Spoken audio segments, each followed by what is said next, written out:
Le bilan circonstanciel permet d'apprécier la situation ou les circonstances d'un accident ou d'un traumatisme. Il permet aussi d'évaluer les risques et de prendre les mesures adaptées, notamment en ce qui concerne la sécurité des lieux et de l'intervention. Le bilan circonstanciel doit être réalisé en quelques secondes. Et il est le plus souvent réalisé par le chef de l'équipe, c'est-à-dire le chef de VSAV ou le chef d'intervention. Les équipiers peuvent bien sûr participer à la réalisation de ce bilan à la demande de leur chef. Dès l'arrivée sur les lieux, le conducteur, aidé par le chef de VSAV, doit s'assurer que le véhicule est correctement stationné et ne crée pas de risques supplémentaires pour les autres usagers de la route. Le chef de VSAV et son équipe réalisent ensuite une approche prudente de la zone d'intervention et analysent la situation. C'est ce que l'on appelle la reconnaissance du sinistre. Cette reconnaissance a pour objet de répondre aux 5 questions suivantes. Existe-t-il un danger? Que s'est-il réellement passé? Existe-t-il des victimes? Les secours présents ou attendus sont-ils suffisants?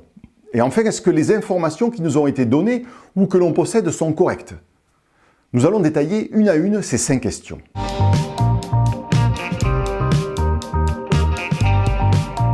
La recherche d'un danger qui peut menacer les intervenants, c'est-à-dire l'équipe de secours, la victime et les témoins, est une action prioritaire car elle permet d'assurer la sécurité de l'intervention.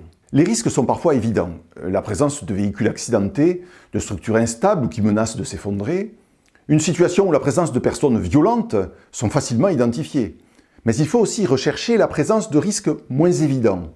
Un danger électrique, la présence de substances toxiques, incolores, inodores comme le monoxyde de carbone. Le risque infectieux est lui aussi très insidieux.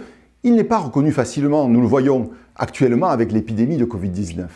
Ce risque est dans certains cas identifié tardivement. C'est pourquoi le chef d'agré et son équipe doivent être vigilants en permanence. La présence d'un danger identifié nécessite la mise en œuvre de mesures de protection immédiate. Tout d'abord, et chaque fois que cela est possible, il faut essayer de supprimer ce danger. Si cela n'est pas possible, il faut prendre des mesures de protection nécessaires. Ces mesures de protection peuvent être collectives et sont destinées à localiser et indiquer la présence d'un danger persistant pour éviter qu'une personne s'en approche. Les feux de détresse, les feux clignotants, les feux tournants, les cônes de signalisation, la rubalise sont tous des moyens que l'on peut utiliser pour baliser la présence d'un danger persistant sur une zone d'intervention et interdire son accès. Les mesures de protection peuvent aussi être individuelles. Ce sont les équipements de protection individuelle dont sont dotées nos équipes. Il peut s'agir en fonction du risque des gilets haute visibilité, du casque, des gants de protection, des chaussures de sécurité, mais aussi des tenues de protection et de lutte contre les agents infectieux que l'on utilise maintenant couramment. S'il n'est pas possible de supprimer complètement le danger ou de s'en protéger, il ne reste plus qu'à évacuer la zone. Dans ce cas, on est parfois amené à déplacer les victimes pour les mettre en sécurité. C'est le dégagement d'urgence. Le dégagement d'urgence d'une victime a pour but de la déplacer afin de l'installer dans un endroit qui est sûr et où l'intervention peut se poursuivre.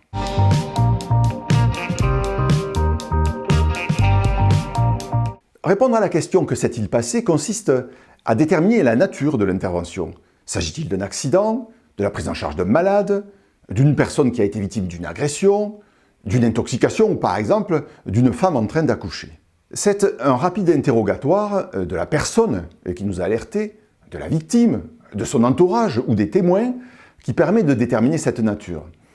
Cela facilite l'examen ultérieur de la victime ainsi que la recherche de lésions corporelles. Cela apporte aussi des renseignements essentiels à la prise en charge médicale de la victime.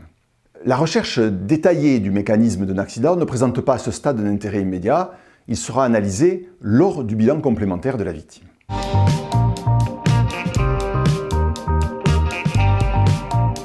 Rechercher des victimes consiste non seulement à déterminer leur présence, mais aussi leur nombre, leur âge apparent. S'agit-il d'un adulte, d'enfant, d'un nourrisson ou d'un nouveau-né? Il convient aussi de déterminer de façon très sommaire leur état de gravité, particulièrement lorsqu'il existe de multiples victimes et que des renforts pour leur prise en charge est nécessaire. Cette gravité est appréciée de façon globale. Quel est le nombre de victimes qui sont allongées, qui ne bougent pas ou qui sont debout valides?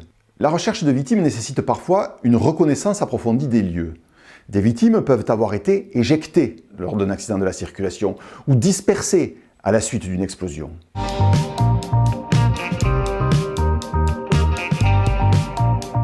Il est important de déterminer rapidement s'il est nécessaire de demander des renforts humains et matériels. Nous avons parfois besoin, sur les lieux, de moyens particuliers, comme de moyens de dégagement, de levage ou de désincarcération. S'il existe plusieurs victimes, il nous faudra plusieurs moyens de transport. Si la situation s'annonce d'emblée grave, même si le nombre exact ou l'état des victimes n'est pas encore connu, des renforts médicaux seront aussi nécessaires. Des renforts particuliers sont parfois indispensables. La présence d'un danger électrique, d'une fuite de gaz obligeront l'intervention des services d'électricité ou de Gaz de France, et devant une situation de violence, l'intervention des forces de sécurité publique est impérieuse.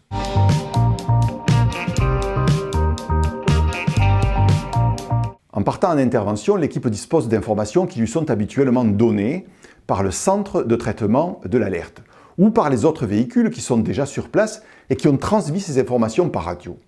Il est important de compléter ou de corriger rapidement les informations qui sont fausses, imprécises ou insuffisantes.